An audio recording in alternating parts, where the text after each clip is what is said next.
Hey, ladies and gentlemen, we are going to do an Edpuzzle assignment right now. Now, I am your biology teacher, but I haven't taught you any biology yet.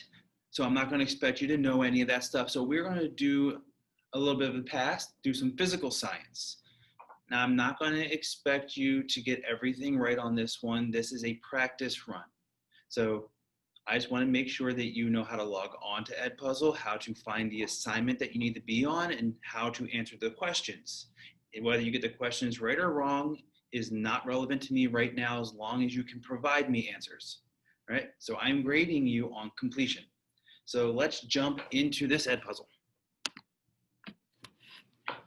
Today we are talking about forces. Now, what is a force? A force is a push or a pull. So here, this arrow represents a force, 10 pounds of force being added to this block, and that is what's going to move the block to the side. Net force is the total force that was not canceled out. So what do I mean by canceled out?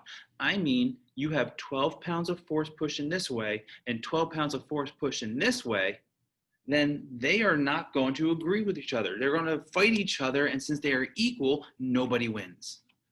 So that's what it means to be canceled out.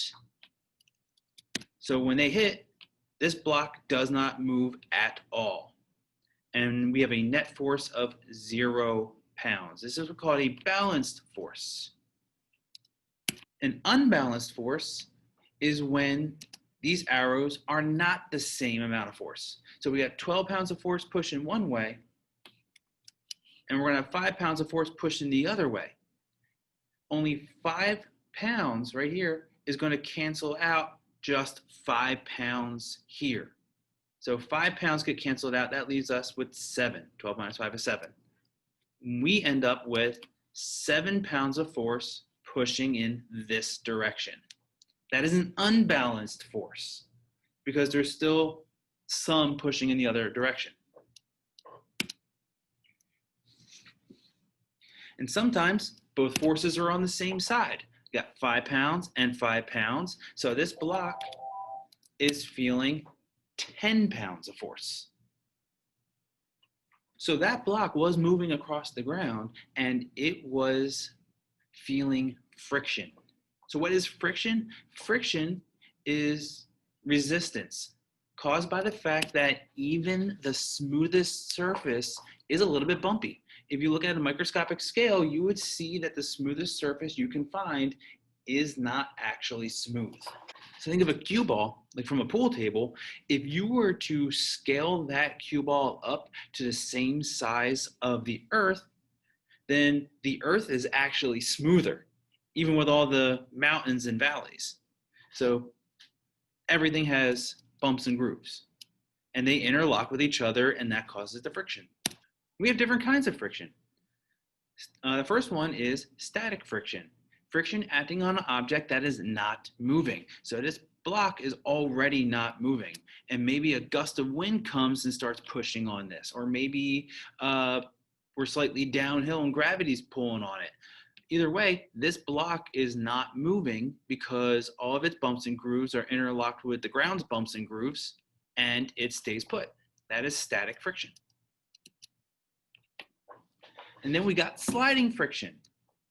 When two solids slide past each other, when this force gets powerful enough, it is going to push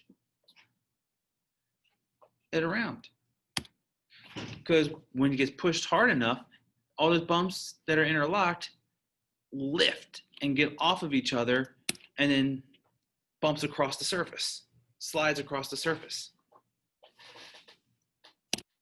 Another one is rolling friction. When an object rolls across the surface, see, this is much easier because those bumps and grooves that are interlocked aren't sliding back and forth. It's going to be lifted up. So it just automatically unlocks and rolls easily.